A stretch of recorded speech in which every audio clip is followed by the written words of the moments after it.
Even though I come here to work every day, I've visited it 100 times over the last 7 years. It still takes me a second to kind of orient myself a little bit. You always have the feeling of finding your own way through the home. It doesn't really dictate you the way other houses do. Well, the house is largely considered to be the first modernist home in the US.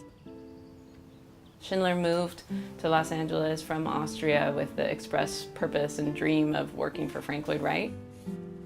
He built the home essentially with his own hands and Clyde Chase's help, the other family that they lived with. And the house itself became this epicenter of avant-garde, bohemian political life in Los Angeles in the 20s and arguably all the way through the 40s.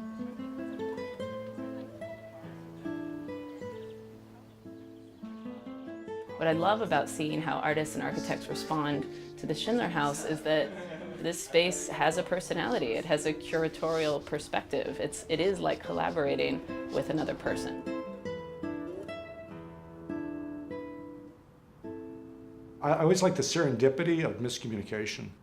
You know, you're working on a design with someone, you describe your ideas to them. They hear what you're saying, but they hear it through their own ideas. And if they were actually to repeat back to you what you think you said, there'd be something in there that wasn't what you said, which actually adds to it.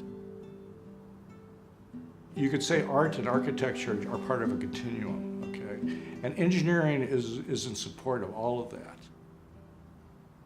Where can you be working together where there's no separation between the two? You have what we call integrity. You know, just like the Schindler House has integrity. You look at it and you see the structure. And when you look at the structure, you see the architecture. And you don't really try to separate them. It's not like architecture's applied to the bones. The bones is the architecture. The exhibition is about presenting ideas. And what we hope to do is inform the design community of possibilities that perhaps they hadn't thought about.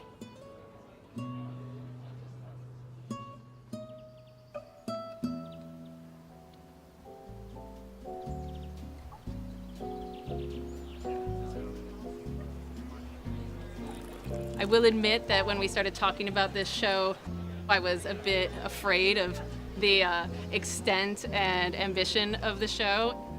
However, 2 weeks ago when we started install, any concern or worries I had immediately dissipated. They worked together with such tremendous spirit and such sensitivity to the home. It takes a lot of engineering effort to make something appear like effortless or to make something appear seamless. The artist has a vision, but also engineers have principles and visions and inspirations. It's really about something that is more powerful than just the artistic vision. It's also the story that is behind it, the structural story that is behind it. There's a certain balance between science and art, and a balance between left brain, right brain, nature and reason. And this exhibit sort of shows that. The edges between what's art and what's engineering are very hard to define. And that's when work like this is truly integrated.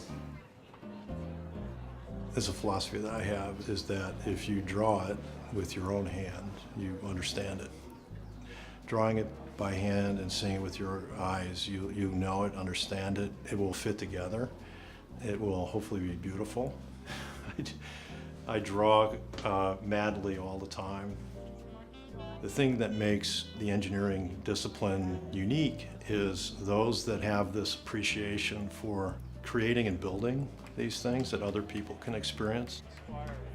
Maybe some future architects, or artists, or maybe an engineer, just like maybe. In fact, I think that's what sets great architecture apart from, I'll just say, pragmatic or usable architecture is one that really resonates. It drives an emotional experience.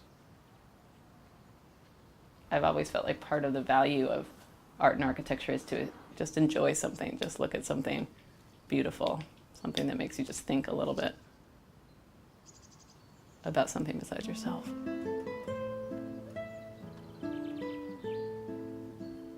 If we can create architecture and art that draws that kind of an emotional response, that's a huge success.